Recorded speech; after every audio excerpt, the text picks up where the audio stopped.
manda-me e ter contigo sobre as águas. E isso, na verdade, era Pedro pedindo, libera uma palavra para eu ir ao teu encontro, porque eu sei que basta uma palavra. Oh, aleluia! Em Lucas, capítulo de número 5, que inclusive se você já quiser ir abrindo, é onde nós vamos ministrar nessa noite, o texto vai dizer que ele vai lançar mais uma vez a rede ao mar, Pedro sendo ainda pescador e envolvido aí na empresa e no ramo da pesca. Quando encontra Jesus ministrando naquela manhã na margem da praia onde ele lavava a sua rede, ele diz assim para o Senhor, melhor dizendo, se dirige a Pedro e diz para ele, voltai ao mar alto e lançai as vossas redes para pescar. E Pedro vai responder, havendo trabalhado toda a noite nada apanhamos, mas sobre a tua palavra. Em outras versões mais diretivas, a tradução do texto vai dizer assim, havendo trabalhado toda a noite nada apanhamos, mas porque mandas. Oh, aleluia! Tem alguém aí? Aleluia! Porque mandas, eu lançarei a rede, e você conhece, ele lança a rede e traz uma multidão de peixes tão grande, em que nunca antes no ramo da pesca havia pego tantos peixes de uma única vez, por causa de uma palavra. Se você corrigir a sua expectativa aqui nessa noite, você também vai corrigir as suas orações. Às vezes a gente gasta tempo em oração dizendo, Senhor, eu preciso de saúde, eu preciso de saúde, eu preciso de saúde. E não é que você não precise de saúde, mas às vezes a gente pede e não recebe porque pede mal. E se a gente pedir de acordo com a palavra, tudo que a gente pedir vai estar de acordo com a vontade de Deus. E tudo que você pedir que estiver de acordo com a vontade de Deus, disse Jesus, se pedirdes ao Pai em meu nome, Ele não diz eu vou pensar. Ele não diz eu vou te dar um tempo, não. Ele diz tudo que pedirdes ao Pai em meu nome, eu farei. É por isso que nós precisamos pedir coisas que estão de acordo com a palavra de Deus. Volta para Pedro, para a gente entender aonde eu já quero começar a chegar nessa noite. Às vezes a gente gasta tempo da vida olhando somente para as nossas necessidades. Eu disse olhando somente para as nossas. E aí minimizamos a proporção da nossa oração e do nosso relacionamento com Deus. Por quê? Porque vivemos um relacionamento com Deus baseado apenas em necessidades. E com isso vivemos com Deus apenas a prestação de um socorro. Parecemos loucos que só nos relacionamos com Deus baseados em situações e em causas emergenciais. A necessidade de ser correspondido a ela é tão grande, tão grande, tão grande, que quando Deus nos abençoa, ou às vezes esquecemos de agradecer, ou às vezes nos envolvemos com a demanda ou com a correspondência de uma necessidade suprida. E só lembramos novamente de buscar ao Senhor diante de uma nova necessidade, de uma nova demanda, de uma nova urgência, de uma prestação de socorro. E não é porque a gente é sem vergonha e não ama a Deus, mas é porque até relacionamento vive respaldado na disciplina. E dentro de um campo de didática, você acaba adquirindo maus hábitos também. Por quê? Porque quer tê-los? Não, pela repetição de sempre fazê-los. Então você acaba repetindo a necessidade de só buscar a Deus diante de um socorro. E quando percebe seu relacionamento com Deus está diminuído a campanhas. E quando percebe seu relacionamento com Deus está diminuído em proporções de alguém que, como sempre, precisa ir urgentemente ao posto de emergência porque não faz um tratamento. Você vai limitando a sua ação com Deus. E se você me perguntar hoje, Camila, onde é que está a falha desse mau hábito? Está, em primeiro ponto, em acharmos que Deus só tem prazer em se relacionar conosco de acordo com as nossas necessidades. E em segundo ponto, em nos relacionarmos com Deus, movidos pela nossa vontade, não pela vontade dEle na nossa vida. Quando isso acontece, não oramos a palavra, não pregamos a palavra, não ministramos a palavra, não adoramos na palavra, não intercedemos mediante a palavra. E qual é a única forma de conhecer a vontade de Deus para a nossa vida? Observando tudo o que está escrito, conforme diz a sua palavra. Lâmpada para os meus pés e luz para o meu caminho, disse Davi, é a sua. Como purificará o jovem o seu caminho? Observando conforme a sua. Em Lucas capítulo de número 5, ele estava frustrado, mas o texto diz que o Senhor libera uma palavra: voltai ao mar alto e lançai a rede para pescar. E ele responde o quê? Havendo trabalhado toda a noite, nada apanhamos, mas sobre a tua palavra nós lançaremos a rede. E eles lançaram e tiveram um resultado extraordinário, porque lançaram segundo a palavra. Mas enquanto você achar que a palavra de Deus é apenas um compêndio de informações compactado em um único livro, você viverá se relacionando com Deus de acordo com a sua necessidade. Agora, se você compreender que ela é viva, se você compreender que ela é viva, cadê o menino do louvor? Eu não sou disso não, mas eu queria que o rapaz do teclado ficasse aqui comigo e se movesse no mesmo espírito que está me movendo aqui, que não é de cerimônia de casamento. Segure aí, não se sinta obrigado a nada. À medida que você sentir que o espírito está me movendo mais intensamente, você se move mais intensamente. Cadê o baterista? Camila, mas você nem gosta de fundo? Pois é, mas é que eu estou me movendo de acordo com a vontade de Deus para essa noite, não de acordo aos meus hábitos, nem à minha vontade. Cadê o baterista? Não tem? Tem sim, que eu vi tocando. Corre, menino! Mas você também não é o vocalista? Ou não, estou confundindo? É, mas depois você sai daí e chama ele para fazer o revés, que aí eu quero você no seu lugar.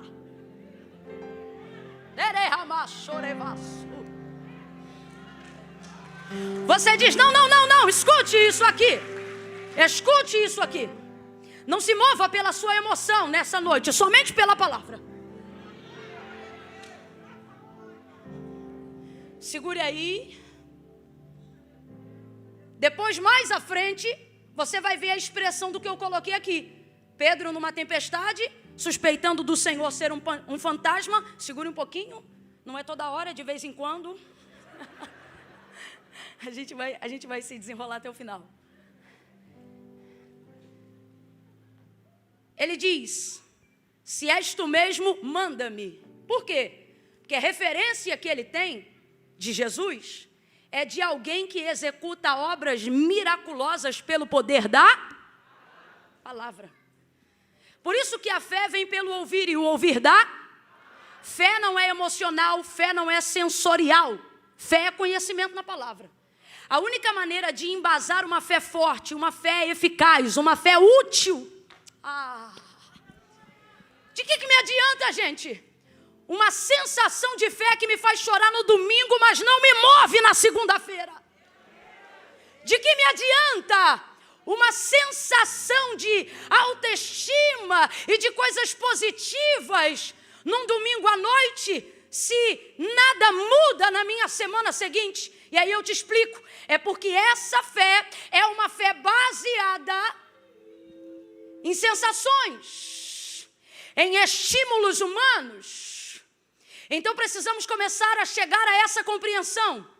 A fé que eu preciso adquirir, a fé que pega peixes, a fé que amplia a minha visão, a fé que me faz andar sobre as águas na segunda-feira, a fé que traz luz e direção no meu caminho, a fé que purifica a minha vida debaixo do sangue de Jesus.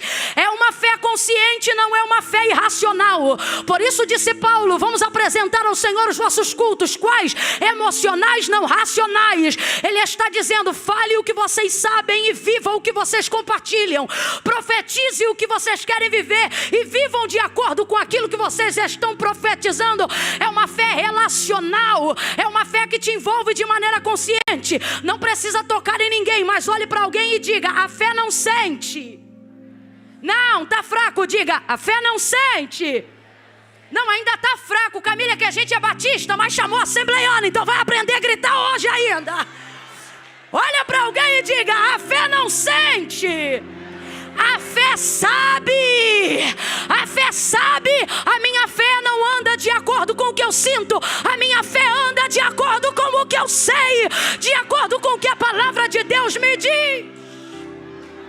Palavra, aleluia, palavra de Deus, palavra de Deus, palavra de Deus. Muitas orações baseadas em necessidade. O retorno foi embora, não estou ouvindo mais nada. Muitas necessidades, muitas orações, perdão, baseadas em necessidade. Muito obrigada, se puder deixar aí. Baseadas em necessidade. Estão limitando a nossa fé. Limitando o nosso relacionamento com Deus. Limitando a nossa caminhada com Deus. Limitando uma visão que Deus quer ampliar.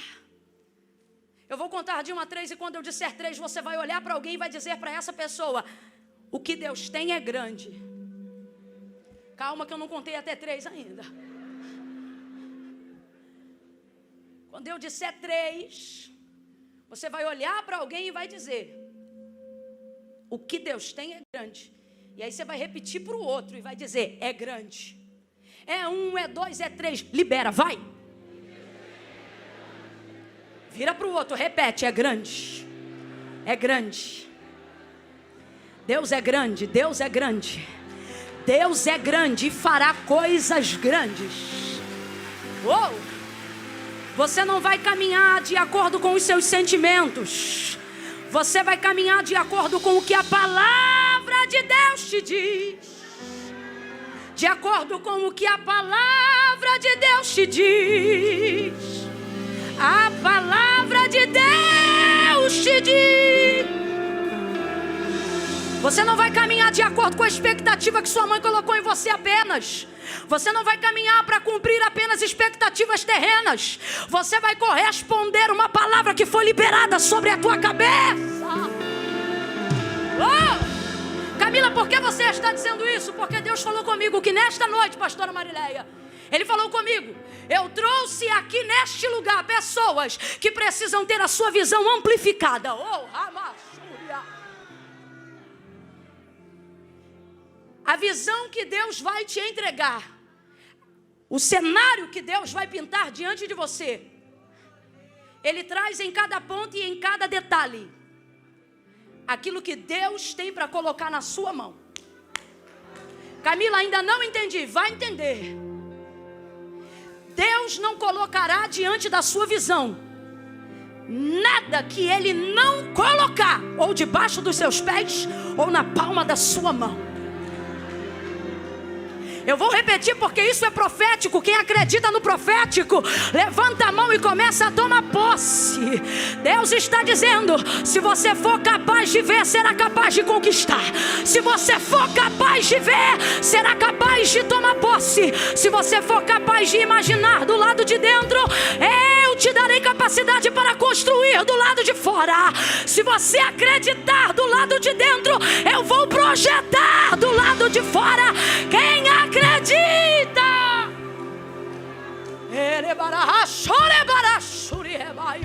Há uma unção de Deus aqui. Há uma unção de Deus aqui. Vamos ler Lucas, capítulo de número 5. Oh Deus. Aleluia.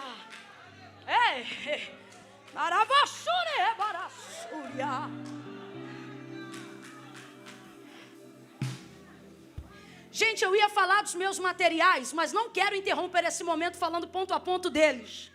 Então eles vão estar lá fora. Se você acredita que a gente está envolvido com coisa séria, passa lá, abençoe e seja abençoado também, tá bom? Vai estar logo ali na saída, no meu lado direito, meu lado esquerdo. Seu lado esquerdo também, esquerda de quem sai. Lucas capítulo 5, quem achou, diga amém. Apertando a multidão para ouvir a palavra de Deus. Segura só um pouquinho. É só quando eu fico doida. Apertando a multidão para ouvir a palavra de Deus, estava ele junto ao lago de Genezaré. E viu 2 barcos. Quantos barcos? 2. Com vontade, vem. Quantos barcos? 2. E viu 2 barcos à beira da praia do lago. Mas os pescadores, havendo desembarcado, lavavam as redes. Entrando em um dos barcos, entrou em quantos barcos? Entrou em quantos? Mas entrou em um dos barcos, que era o de Simão. Pediu-lhe que o afastasse um pouco da praia e, assentando-se, ensinava do barco a multidão. Quando acabou de falar, disse a Simão: faze-te ao mar alto e lançai as vossas redes para pescar. E respondeu-lhe Simão: mestre, havendo trabalhado toda a noite, nada apanhamos, mas sobre a tua palavra lançarei as redes. E fazendo assim, colheram uma grande quantidade de peixes, de modo que se rompia a rede, e precisaram fazer sinal aos companheiros que estavam no outro barco, para que fossem ajudá-los. E eles foram, e encheram ambos os barcos de maneira tal que quase iam a pique. Vendo isto, Simão Pedro prostrou-se aos pés de Jesus, dizendo: Senhor, afasta-te de mim, porque sou um homem pecador. Somente até aqui você diga amém. Oh, aleluia. Oh, aleluia. Glória a Deus. Diga para os dois aí: se couber na sua visão, Deus coloca na sua mão.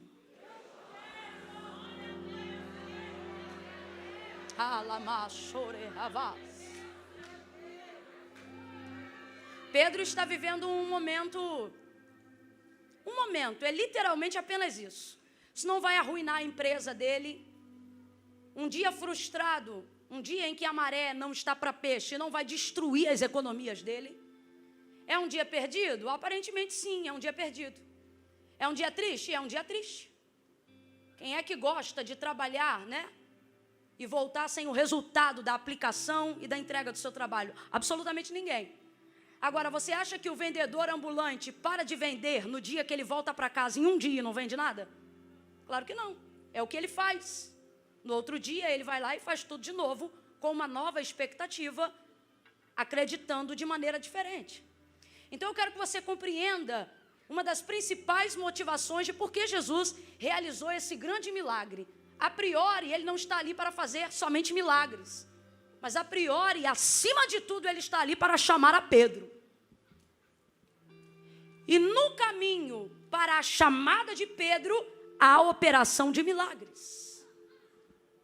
Dentro disso, tanto é prova que o que acontece na beira da praia, o resultado da multiplicação, ou melhor, da grande pesca, da pesca maravilhosa, ela não acontece somente em função de Pedro, até porque ele nem prova dos peixes que pegou.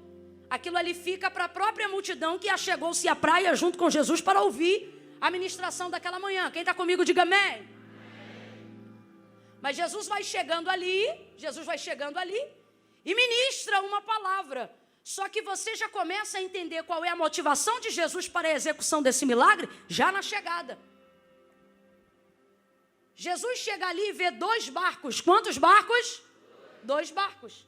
Mesmo entrando somente em um, pregando de dentro de um e liberando a palavra exclusivamente sobre um, que é o barco de Pedro, na visão de Jesus não tem só um barco, na visão de Jesus tem 2 barcos.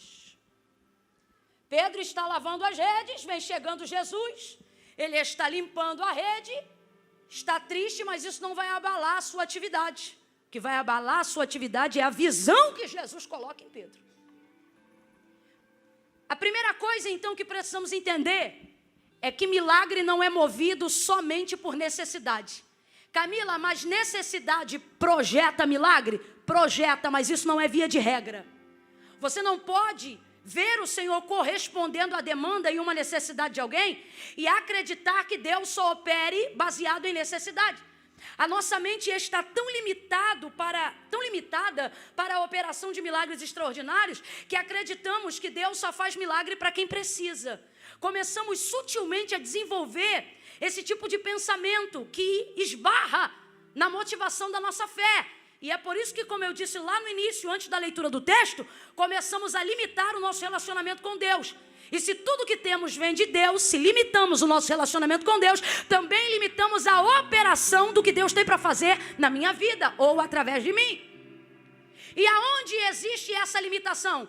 Eu não sei se pelo Brasil, e falando exclusivamente para brasileiros nessa noite, se em razão da decadência, da miserabilidade, da margem da pobreza, da destruição do plano do cruzeiro, da nova inserção do plano real, e somos novos emergentes numa esfera mundial, gente que começou a prosperar há pouquíssimo tempo, comparado ao outras nações. Eu não sei se isso vem de uma cultura nacional e enraizado, porque a maior força de conhecimento que te influencia não é aquela que você ouve de alarido do lado de fora, não. É aquela que subliminarmente e diariamente vai sendo incutida. Então eu não sei se por força dessa cultura de anos, de décadas, a gente acabou desenvolvendo um conceito equivocado de um Deus que socorre e de um Deus que só socorre, de um Deus que ajuda e de um Deus que só ajuda, a ponto que quando vemos outras pessoas orarem por outras coisas maravilhosas e extraordinárias, as identificamos como fúteis espiritualmente. Não é crente de verdade, não tem uma vida, eu vou pedir isso para Deus. Agora eu vou gastar tempo com Deus pedindo isso ou aquilo, coisas que às vezes o nosso coração deseja, mas a limitação de uma mente cauterizada por uma cultura miserável coloca na nossa ideia, e isso esbarra na nossa fé, que é genuína, mas ainda não está purificada. Coloca na nossa mente a ideia de que só podemos pedir a Deus uma atenção a partir do momento que haja uma necessidade exagerada, e com isso caminhamos em fé, como pessoas que só se movem em direção a Deus pela dor. Criamos jargões que acreditamos que são super filosóficos, se não vem por amor, vem pela dor.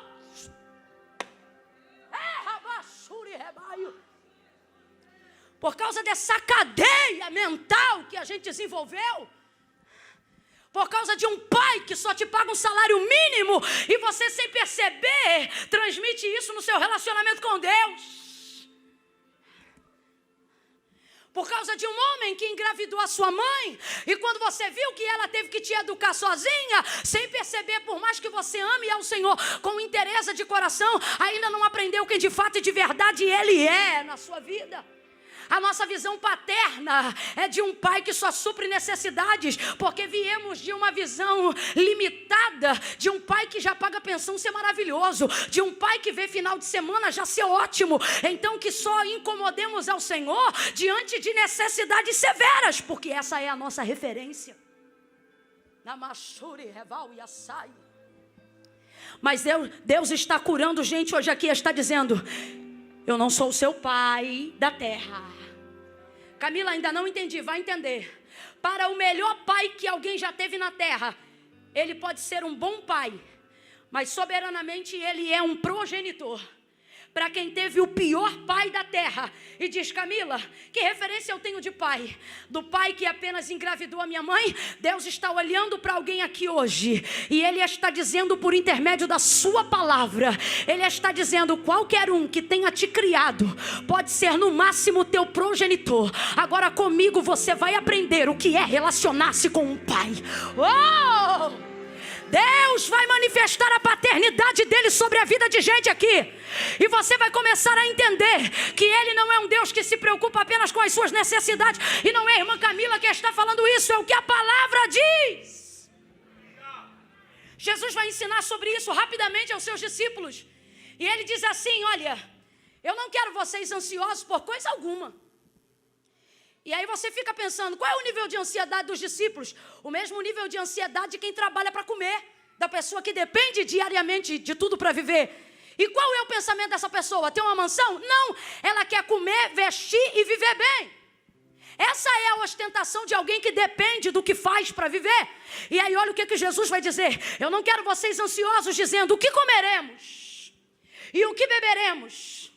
Ele diz: olha, todas essas coisas o vosso Pai que está no céu sabe do que vocês precisam. Presta atenção. Deus está dizendo em Cristo para eles: ei, tudo o que vocês querem procurar a Deus por necessidade, vocês já deveriam ser conscientes de que Deus sabe da responsabilidade dele. Não, você não entendeu, senão você tinha dado pelo menos 2 glórias e um aleluia. O que o Senhor está dizendo é: vocês têm gastado o tempo do nosso relacionamento pedindo coisas que eu já lhes dou sem que vocês me peçam.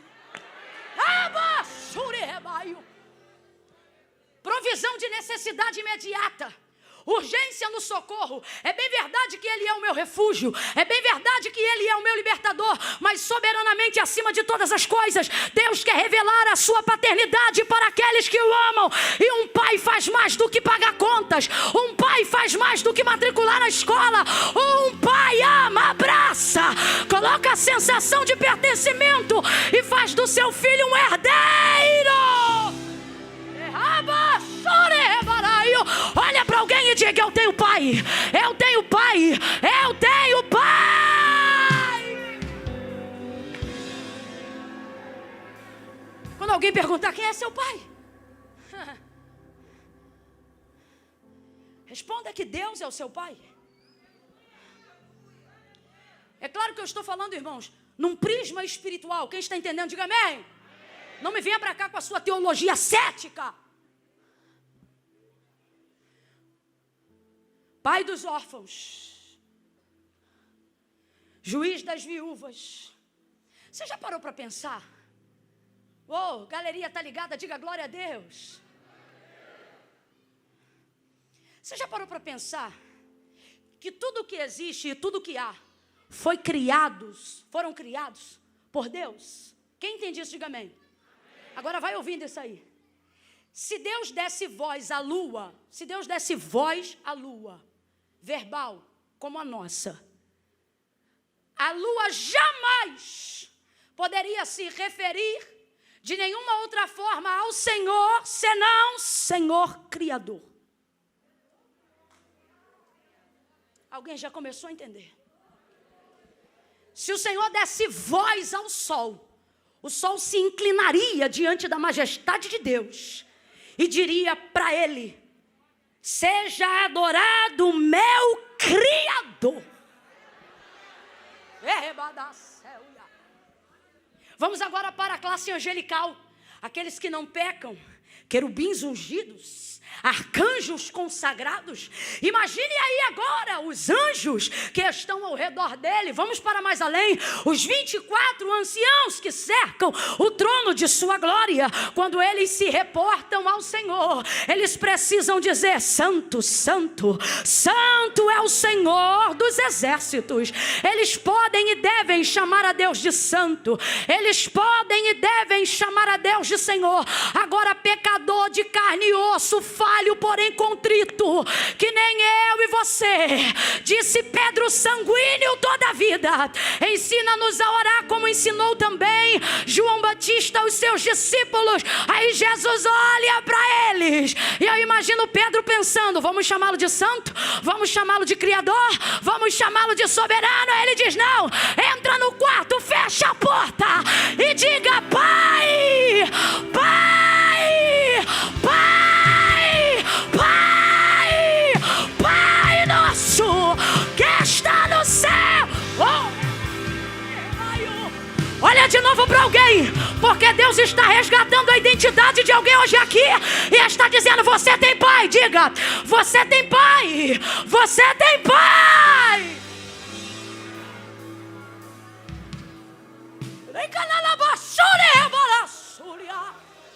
Você tem pai, menina. Você tem pai.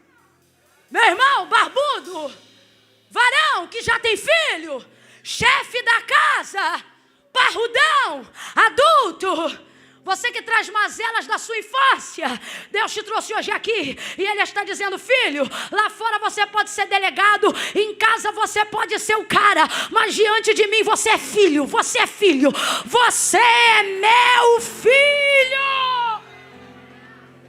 Você tem pai, homem. Você tem pai, rapaz. Você tem pai. E Ele não está interessado em se relacionar com você somente baseado por necessidade. E por que eu estou falando isso? Porque eu quero que você desenvolva um raciocínio lógico para absorver a plenitude do conhecimento de Deus aí nesse texto, para a sua vida. Se Pedro não levasse nenhum peixe para casa aquele dia, isso ia fazer ele fechar a empresa de pescaria? E a gente? Não tem explicação. Um momento não define a vida de ninguém. Não de um trabalhador. Quando é que você vai chegar numa costureira? É ossos do ofício que a gente chama. Como é que você chega na casa de uma costureira e não encontra nenhum retalho? Você pode não encontrar um rolo grande de tecido, às vezes ela não está pronta para aquilo. Mas quem aqui entrou na casa de uma costureira e nunca viu meio metro de linha? Não tem como. Então eu vou perguntar, raciocínio lógico, não quer espiritualizar, nem precisa, mas ouve a palavra. Se Pedro não levasse nenhum peixe da pesca naquele dia para casa, isso mudaria a vida dele? Você acha que um pescador envolvido desde criança no ramo da pesca não tem peixe em casa, não? Tem ou não tem? Tem ou não tem? Camila, mas não tem geladeira. Tá esquecendo da década de 80, quando tu guardava as coisas na lata da banha que tu lavava? Quem riu é dessa época. Quem tá boiando, já passou.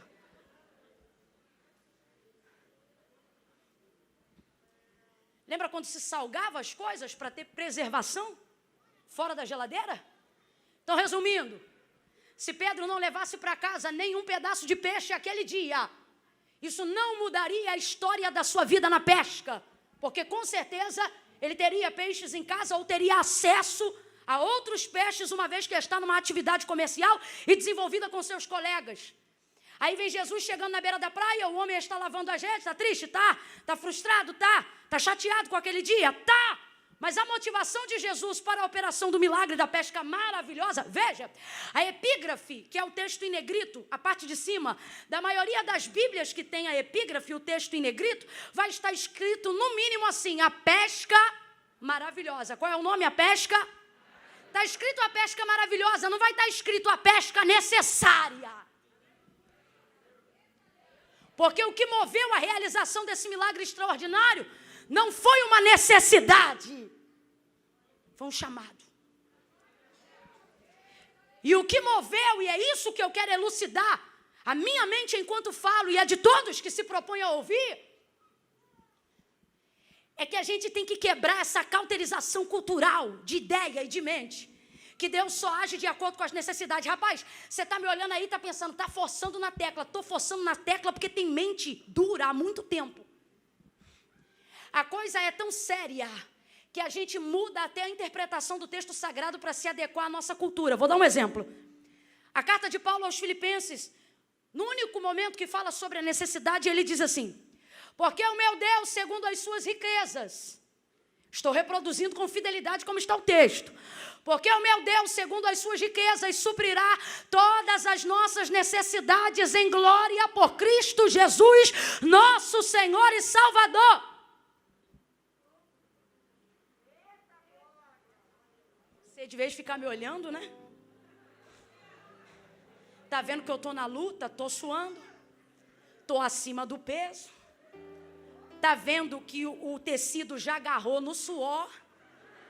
Tá vendo que não vai ser fácil tirar, mas também não vai ser fácil continuar, então eu vou tirar. Aí de ver glorificar a Deus, fica me olhando, né? Pois para quem não me ajudar, vai ter uma paga essa semana. Então se eu fosse você, eu me ajudava.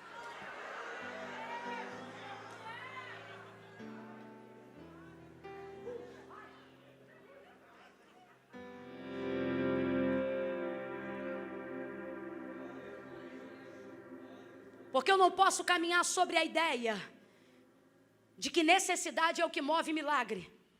Eu vou contar de 1 a 3 e você vai dizer, milagre não é para quem precisa. Vocês são ansiosos, hein? É no 3. Eu vou contar de 1 a 3 e você vai dizer, milagre não é para quem precisa. É 1, é 2, é 3, vai! Não, Camila, não, é para quem então? É para quem espera. É para quem deseja, é para quem cria expectativa, é para quem almeja. Se você viver a sua vida baseando a ideia de que milagre é para quem precisa, em pouco tempo, Deus que você diz amar, você vai se aborrecer com Ele. Porque você começará a criar a ideologia de um Deus injusto. Porque você vai ver gente que precisa não sendo abençoado. Gente que está em grau de necessidade, não sendo alvo de milagre. O Deus que hoje você diz que vem ao domingo para adorá-lo, em pouco tempo tornar-se-á o intelecto. Você vai começar a dizer, se Deus é bom, por que minha mãe está assim? Se Deus é justo, por que meu amigo é viciado? Se Deus pode todas as coisas, por que não curou a irmã fulana do câncer? E você começará a ditar a regra de para quem Deus tem que fazer milagre. Por quê? Porque você acha que a regra é necessidade. Mas a regra não é necessidade. Milagre não é para quem precisa. Se não gravar nada do que eu estou a dizer nesse tempo de 1 hora, grave isto: milagre não é para quem precisa. O que move a soberana mão de Deus para realizar milagre é a consciência de que Ele vai fazer algo nele, por Ele e para a glória de seu nome. Então, para fazer algo na minha vida, a minha vida tem que ser nele, por Ele, por causa dele. E isso trará de Deus a sua mão favorável para a minha vida. Mas a coisa é tão séria. A coisa é tão séria. Quem está me ouvindo, diga amém. Quem está sentindo o temor de Deus nessa palavra, diga eu aqui. A coisa é tão séria que quando a gente lê a carta de Paulo aos Filipenses e lê ele dizendo, porque o meu Deus, segundo as suas riquezas, completa aí, segundo as suas, suprirá todas as nossas necessidades em glória por Cristo Jesus, nosso Senhor e Salvador. É o que está escrito no texto, amém ou não amém? Amém ou não amém? Mas a cauterização de relacionar-se com um pai só por necessidade, ela é tão forte que o que está escrito no texto foi o que eu disse. Mas como a gente interpreta é assim, Deus vai suprir nossas necessidades. Sim ou não? Fala a verdade. Sim ou não? Você lê o texto. Você vai pregar o texto e você pega uma mensagem dizendo, Deus vai prover nossas necessidades. Camila, isto está no texto? Eu posso dizer que isto também está no texto. Mas não posso dizer que o texto se refere só a isso. Porque antes de falar da necessidade do homem, Paulo fala das riquezas de Deus. Então vamos interpretar o texto desde o início da menção, quando diz, porque o meu Deus, e não porque diz minhas necessidades, porque o texto não começa falando das minhas necessidades. Quem está entendendo isso aqui, gente? O texto começa falando do meu Deus. Quando eu começo falando do meu Deus, minhas necessidades ficam para depois. Quando eu começo a falar do meu Deus, eu não falo das minhas necessidades. Primeiro eu enalteço a sua glória. Porque o meu Deus, segundo as suas riquezas. Complete aí, por favor. Não, tu vai segurar para mim toda hora, porque se eu botar ali, quando eu puxar, vai cair. Porque o meu Deus, segundo as suas riquezas. Quem está me ouvindo, complete, por favor. Porque o meu Deus, segundo as suas. Lá atrás o pessoal não falou. Segundo as suas. Suprirá todas as minhas ou as nossas necessidades. Então vamos aplicar o texto como ele está escrito. Ao invés de dizer, Deus vai suprir minhas necessidades, Deus está dizendo que vai me abundar tanto em riquezas, que vai acabar com todas as minhas. Não. Se está entendendo, bate palma sem reme-reme. Mistura as palmas com glória a Deus e aleluia. Deus trouxe gente hoje aqui para dizer, você não tem mais necessidades do que eu tenho riqueza. As minhas riquezas vão corresponder às suas necessidades e vão suprir as suas expectativas. Então não espere apenas o pagamento de contas, não espere apenas o suprimento de arroz e feijão. Deus trouxe gente hoje aqui para dizer como José, me conta os seus sonhos. Me conta seus sonhos. Me fala dos seus desejos, das suas expectativas. Me fala o que você espera. Me fala o que você alcança.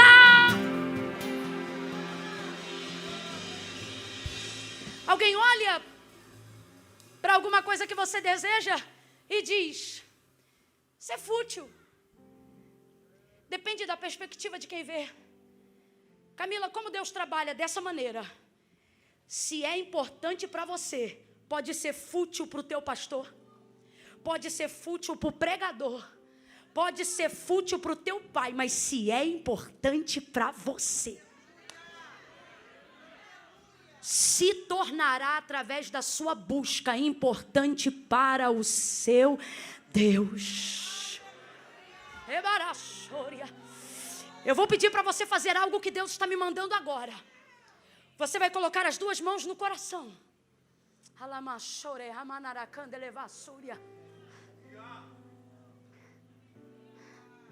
Você vai pôr as duas mãos no coração agora, compreendendo que Deus não se relaciona com você somente por necessidade. Duas mãos no coração.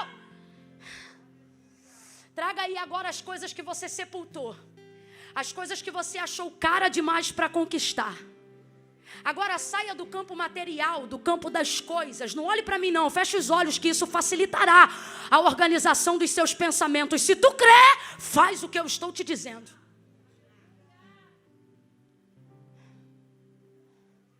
Traga isso tudo agora para o seu coração. Até as causas que você deu como perdida. As empresas que você já sonhou, mas hoje na sua mente elas estão falidas. Traga isso aí agora, na sua mente e para o seu coração. Eu vou contar de 1 a 3. Quando eu disser 3, como quem agarra algo físico, você vai fechar a mão e vai levantar os braços e vai entregar para Deus. Ninguém vai saber o que é, só Deus. Aí vai ter coisa pequena e coisa grande. Aí vai ter coisa que você tentou deixar e não conseguiu. Aí vai ter a salvação de um filho, a libertação de um marido, alguém que um dia você já orou, mas hoje desistiu. Feche os olhos, põe a mão no coração e comece a trazer para o coração. Faça o que Jacó fez quando ouviu os sonhos de José. Ele não tinha fé para dizer eu creio, mas ele tinha temor para dizer não creio. Então o texto diz que ele guardou no coração. Traz no coração aí agora a empresa que você ainda quer abrir. Traz no coração aí agora a pessoa que você ainda quer conquistar. Traz no coração aí agora a vida espiritual que você almeja ter. Tem gente aqui que está dizendo: Deus, eu não quero carro nem dinheiro, eu só quero ser um santo homem de Deus. Eu quero ter uma vida que te agrade, eu quero ter uma vida que te engrandeça. Traz aí agora. Eu conto 1, segura na mão como quem pegasse isso na mão. Fecha a mão aí na direção do coração, vai fechando. Eu conto 2, vai suspendendo a mão, vai suspendendo a mão. Alguém vai dizer é fútil, alguém vai dizer é bobeira. Abre a mão lá no céu e diz: está na tua mão, está na tua mão. Entrega para Deus, entrega para Deus, entrega para Deus, entrega para Deus isso aí agora. Porque se é importante para você, é importante para o seu Deus. Entrega para Deus agora. Eu estou te autorizando. Entrega para Deus agora. Faz uma oração agora. Diga: Deus, eu coloco nas tuas mãos.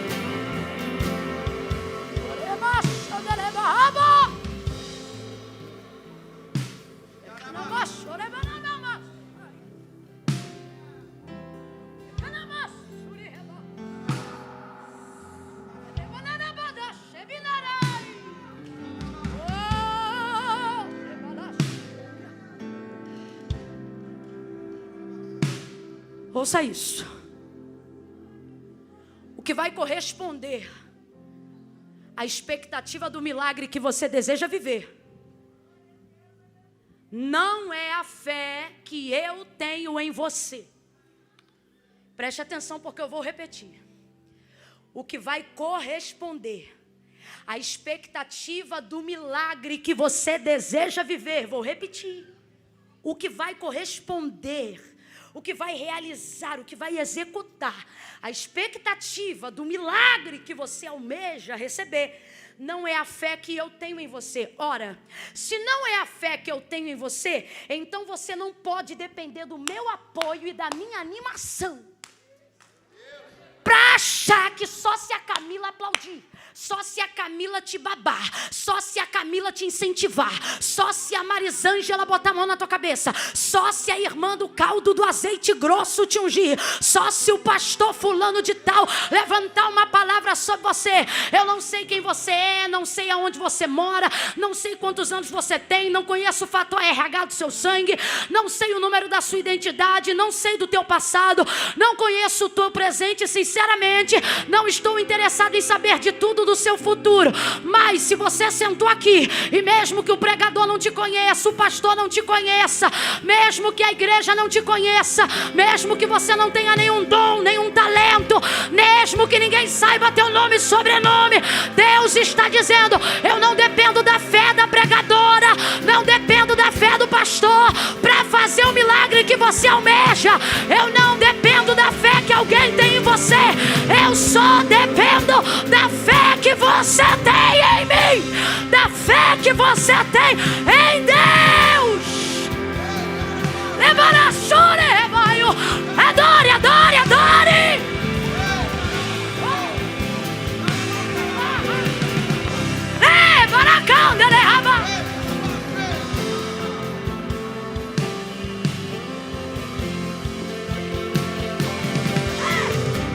Mostre a fé que você tem em Deus. Mostre a fé que você tem em Deus. Camilo, o que eu faço? Diga que você veio por causa dele, que você ama ele, que você espera nele.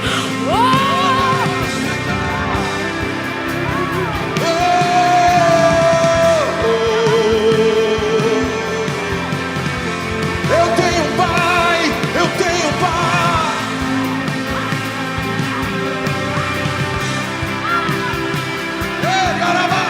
Ele está te renovando.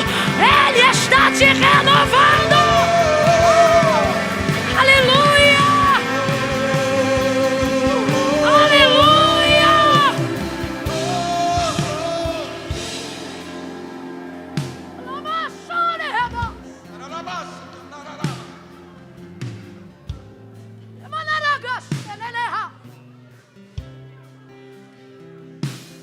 Quando Jesus disse para Pedro: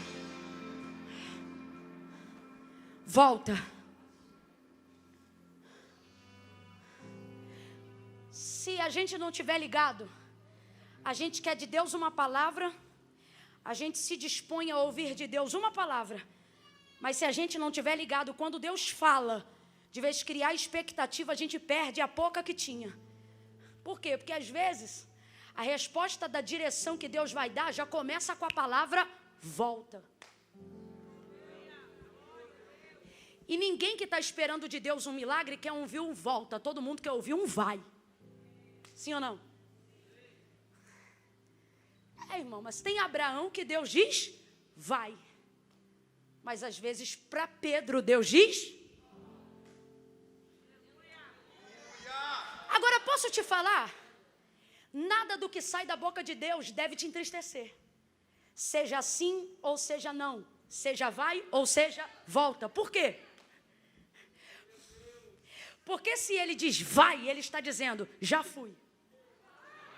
Se ele diz volta, ele diz estou vindo com você. Não importa para que lado a palavra de Deus vai dar direção. Se é Deus que está dando a direção, até na volta eu vou ter sucesso. Até na marcha ré eu vou ter vitória. Porque é Deus que está falando. Então você não tem que julgar o que Deus diz. Você só tem que obedecer o que Ele manda. Tem gente aqui que ainda não viveu milagres. Porque Deus dá a direção. Jesus dá a palavra. A palavra aponta o caminho. E de vez obedecer, você quer discutir. Deus já olhou para a gente hoje aqui dentro e disse, vai lá e pede perdão. Você já sabe para quem. Mas Deus diz, é para o ofensor. Não, peraí. O Senhor está mandando eu pedir perdão para quem me feriu? Essa é a direção. Mas de vez ir lá e dizer, me perdoe, você prefere ficar diante de Deus, questionando a palavra. Quem me feriu foi ele. Quem falou foi ela. Isso não deve ser Deus que está dizendo não. É Deus sim. Porque o Deus que diz vai, também é o Deus que diz volta. O Deus que diz acelera é o mesmo Deus que de vez em quando diz freia. E pouco me importa, desde que eu esteja debaixo da sua palavra. Pedro vai ouvir esta palavra: volta ao mar alto e lance a rede para pescar. E ele responde o quê? Havendo trabalhado toda a noite, nada apanhamos, mas sobre a tua... Eu vou questionar? É isso, gente? Eu vou julgar? Eu vou fazer pirraça? Não, eu vou obedecer. Sabe por que está sendo tão difícil para você passar alguns processos da vida? Porque você está preferindo sacrificar ao invés de obedecer. Quer de Deus uma palavra? Seja lá onde for que Deus mandou você descer, desça. Seja lá onde for que Deus mandou você ir, vá. Seja lá onde for que Deus mandou você voltar, volte. Porque julgamentos de voz de homens não decidem nada, mas obediência diante de Deus decide tudo. Sabe por que Pedro precisa ir e não pode questionar? E eu louvo a Deus porque Jesus está ali chamando ele. Porque tudo isso faz parte do seu chamado. Porque Pedro ainda não sabe quem é Jesus. Ele pensa que está diante de um mestre, um rabi, um doutor da lei. Afinal, uma multidão o respalda, muita gente o segue e todos o ouvem. Mas ele ainda não sabe o que é Jesus. Todavia, ele vai obedecer, ele vai dar crédito à palavra. Irmãos, a mudança que a palavra de Deus promove na minha vida, ela não tem necessariamente a ver com o quanto o pregador prega. Ela tem a ver com o quanto eu dou crédito ao que é falado. Pode ser o maior pregador do mundo, ele pode falar coisas que você nunca ouviu. Você pode sair daqui estarrecido, mas se você não se submeter e não der crédito àquela palavra, aquilo tudo de maravilhoso que aconteceu não vai resultar nada, porque não depende do quanto o outro fala, depende do quanto eu estou disposto a me submeter, a dar crédito, a crer na palavra que é liberada. Quem está entendendo, diga amém. Então catuca alguém e diz: se depender de mim. Eita, diga de novo: se depender de mim, a rede vai vir cheia. Porque eu não sei, agora olhe para cá. Tem gente aqui sentada dizendo: eu não sei se ela vai pregar 1 quilo, se ela vai pregar 1 grama, se ela prega muito ou se ela prega pouco. E daí? Eu não estou nem aí. Porque eu não vim aqui hoje para ver o quanto ela prega. Eu vim aqui hoje para ver o quanto eu aguento obedecer. O quanto eu aguento praticar. O quanto eu aguento a me submeter. Se submeta. Obedeça, obedeça. Vamos animá-los a obedecer. Obedeça, obedeça, obedeça, obedeça, obedeça. Ele vai.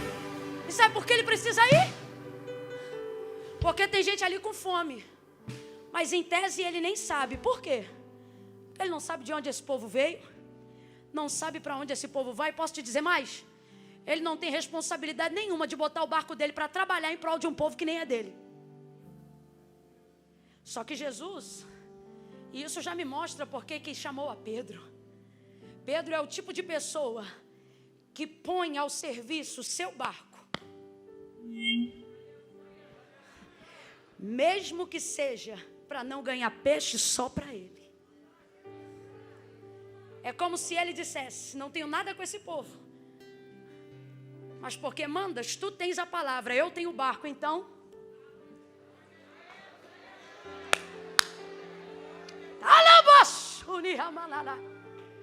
o Senhor está dizendo para alguém hoje aqui: eu não te chamei à toa. Eu vejo no seu coração a capacidade de crer no que eu te falo. Eu vejo no seu coração uma capacidade de incluir pessoas no sonho que você sonha. Não sou eu, Camila, que estou falando, é o Espírito de Deus que está me mandando dizer isso. Eu sei que você tem capacidade de sonhar ter mais dinheiro, não para arrotar dólar, mas para dizer, vou botar caixa d'água na casa da minha avó, piso na casa da minha mãe, vou dar um carro para o meu pai, vou dar um dízimo que vai ajudar na obra da igreja. Deus está dizendo, eu escolhi o seu barco, preguei de dentro do seu barco. Só não esqueça que quando eu cheguei nessa praia, eu não vi só o seu barco, eu vi quantos barcos? Sabe por que está na hora de você obedecer o que Deus está mandando você fazer? Porque você não tem noção da quantidade de pessoas que está no raio de alcance do milagre que Deus vai operar na sua vida. Não, eu vou falar de novo. Você não tem noção do raio de alcance que outras pessoas viverão por causa do milagre que Deus vai fazer na sua vida. Então obedeça. Ele vai ao mar alto, lança a rede. Quando ele lança a rede, pesa. Ele tenta puxar, olha para quem está do teu lado e diga, não insiste. Ele vai entender, é profético isso aqui, eu já explico. Diga, não insiste. Fala como quem está injuriado, diga, não insiste. Não insiste o quê? Não insista em puxar sozinho. Não é porque a palavra está sobre o seu barco que Jesus viu só o seu barco. O outro barco também foi para o mar. Sabe por que ele foi para o mar? Porque o barco que Jesus entrou era de Pedro. Mas a palavra ele não liberou só para Pedro, não. Se você for ver, você vai ver no texto que no final tem plural. Ele diz assim, voltai. Está falando com Pedro, sim ou não? Mas quando ele libera a palavra... Porque a ordem pode ser para um só, mas a palavra é para todo que crê. A palavra é para todo que crê. Lhe digo mais, meu irmão. Se você estiver ligado nessa palavra que eu estou pregando para você, você recebe hoje aqui agora. Mas se você estiver descrente, achando que é só mais um domingo, gente que vai ver essa reprodução de vídeo daqui a 10 anos, vai receber há 10 anos que vai vir o que você podia ter recebido em 10 minutos aqui. Porque a palavra, ela pode, a ordem, melhor dizendo, ela pode ser para um, mas a palavra é para todo aquele que crê. Aí Jesus diz assim, voltai ao mar alto. Mas na hora das redes, ele diz, e lançai a sua. Você vai ver no texto, ele diz, lançai as vossas. Meu Deus. Mano, eu não sei se você é assim, mas vou te contar um mistério de assembleiano.